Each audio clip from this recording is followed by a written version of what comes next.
ஆலயா cotton வேட்டிகள், ஷர்ட்டுகள், wedding celebration. கர்நாடகாவில் 14 மக்களவை தொகுதிகளுக்கு தேர்தல் நடந்து முடிந்த நிலையில் எஞ்சிய 14 தொகுதிகளுக்கு வரும் 7ஆம் தேதி வாக்குப்பதிவு நடக்க உள்ளது. கர்நாடகாவை பொறுத்தவரை லிங்காயத், ஒக்கலிகா சமுதாயத்தினர் வாக்குகள் மிகவும் முக்கியமானதாக பார்க்கப்படுகிறது. லிங்காயத் வாக்குகளின் முக்கியத்துவம் என்ன என்று இந்த செய்தி தொகுப்பில் பார்க்கலாம். கர்நாடகத்தின் மொத்த மக்கள் தொகையில் லிங்காயத்துகள் 17% பேர் இருக்கிறார்கள்.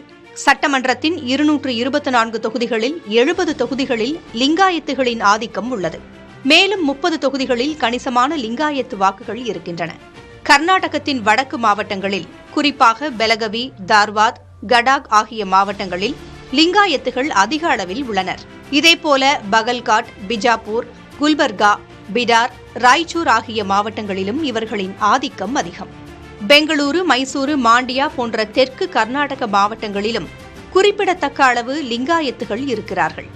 கழுத்தில் லிங்கம் அணிந்திருக்கும் இவர்கள் 12ஆம் நூற்றாண்டு தத்துவஞானி பசவண்ணாவை பின்பற்றுபவர்கள். இவர்கள் சாதி பிரிவுகளுக்கு எதிரானவர்கள்.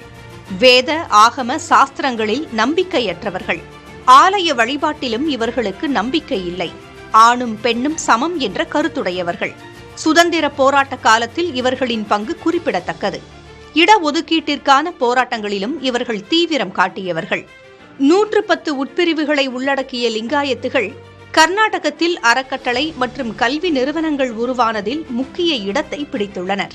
மகாராஷ்டிராவிலும் லிங்காயத்துகள் 7% வாக்குகளை கொண்டிருக்கிறார்கள். Lingayats are a different religion. They are a collection of nearly 100 castes, subcastes.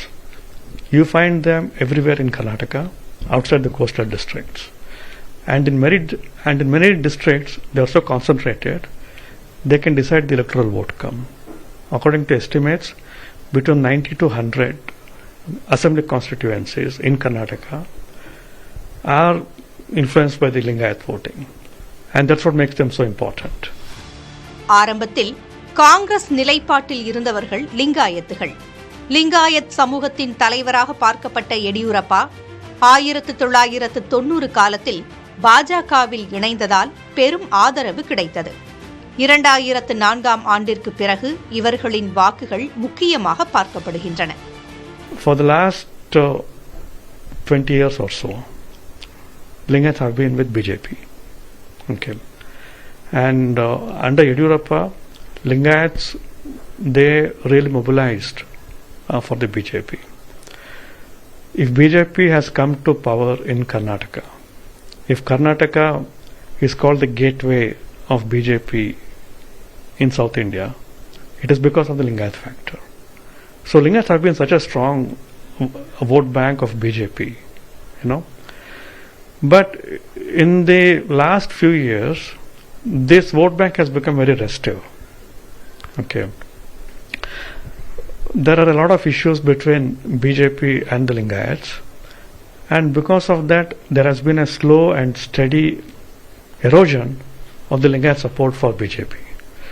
So, Lingayats are still with BJP, okay, in good number, but compared to the support Lingayats had for BJP a couple of years ago, that support is coming down.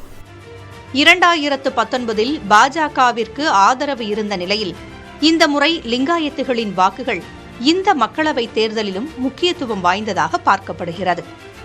இடஒதுக்கீட்டிற்காக போராட்டத்தை தொடங்கிய லிங்காயத் மக்கள் இன்றளவும் தங்களுடைய அடையாளங்களை பாதுகாப்பதற்காக தொடர்ந்து குரல் கொடுத்து வரக்கூடிய நிலையில் ஒவ்வொரு தேர்தலின் போதும் அவர்களுடைய வாக்குகள் மிக முக்கியமாக பார்க்கப்படுகிறது. புதிய தலைமுறைக்காக ஒளிப்பதிவாளர் ஜோஷுவாவுடன் ஷிமோகா மக்களவை தொகுதி BH சாலையிலிருந்து செய்தியாளர் ராஜ்குமார்.